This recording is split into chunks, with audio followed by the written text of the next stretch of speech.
العرائي شاب طائفي يعتدي على مسن بالسلاح الأبيض في شارع العام.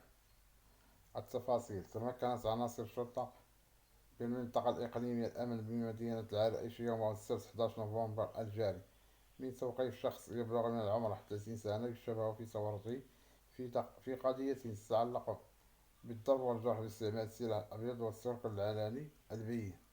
وكانت مصادر ولاية أمن تطوان قد تفاعلت بسرعة وبجدية كبيرة مع شريط فيديو منشور على صفحات مواقع التواصل الاجتماعي مساء أمس الجمعة يظهر فيه شخص يعرض رجلا مسنا لاعتداء جسدي بالشارع العام بمدينة العريش.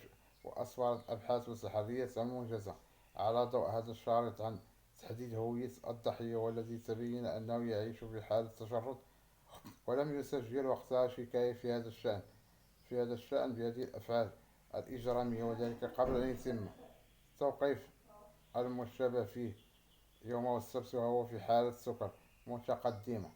وقد تم الاحتفاظ بالمشتبه فيه تحت تدابير الحراسة النظرية رهن إشارة البحث القضائي الذي يجري تحت إشراف النيابة العامة المختصة للكشف عن جميع ظروف وملابسات هذه القضية، وكذلك تحديد الخلفية الحقيقية وراء ارتكاب هذه الأفعال الإجرامية. السلام عليكم ورحمة الله تعالى وبركاته.